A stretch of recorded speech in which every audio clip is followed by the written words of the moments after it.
Hello, আসসালামু আলাইকুম সবাইকে। শুরু করতে যাচ্ছি আমার নতুন একটি রান্নার ভিডিও। আজ আমি আপনাদের সাথে ম্যাগি নুডলসের একটি সিম্পলভাবে রান্নার রেসিপি শেয়ার করব। তো রান্নাটা হবে সিম্পল কিন্তু খেতে মাশাআল্লাহ অনেক মজা হবে।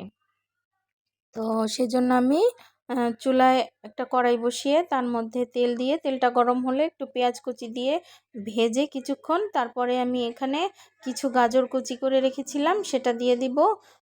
গাজরটা কিছুক্ষণ ভেজে তারপরে এখানে ২টা ডিম দিয়ে দিব আমি। ডিম ২টাও একসাথে ভেজে নিব। তারপরে ডিম ২টা কিছুক্ষণ ভাজার পরে এখানে আমি কাঁচামরিচ দিয়ে দিব স্লাইস করে। ৩-৪টা কাঁচামরিচ দিয়ে দিয়েছি। যে যেরকম ঝাল খেতে পছন্দ করেন সেরকম দিতে পারেন। তো তারপরে এখানে আমি কিছু একটা টমেটো কুচি করে রেখেছিলাম সেটা দিয়ে দিব। আর কিছু বরবটি কুচি করে রেখেছিলাম সেটাও দিয়ে দিব। এখানে আপনাদের পছন্দ মতো আপনারা সবজি ইউজ করতে পারেন। তো এখানে ক্যাপসিকামও দিতে পারেন। আমি ক্যাপসিকাম দেইনি।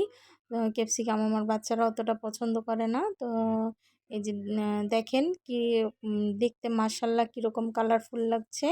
তো এখানে আমি এরপরে ম্যাগি নুডলস মশলা যেটা থাকে নুডলসের সাথে সেই মশলাটা আমি এখানে দিয়ে দিচ্ছি।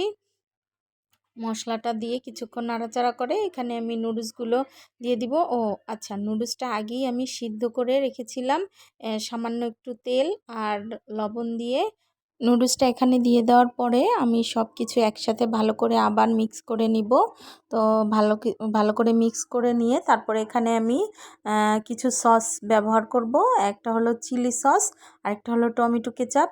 তো এগুলো সবগুলোর মধ্যেই এখানে লবণ ছিল, লবণ দেওয়া থাকে। তো নুডলসের মশলাতেও লবণ দেওয়া থাকে, সেজন্য আমি এখানে লবণটা অল্প পরিমাণে দিয়েছি।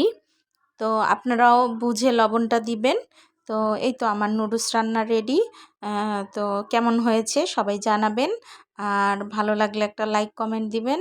আসসালামু আলাইকুম।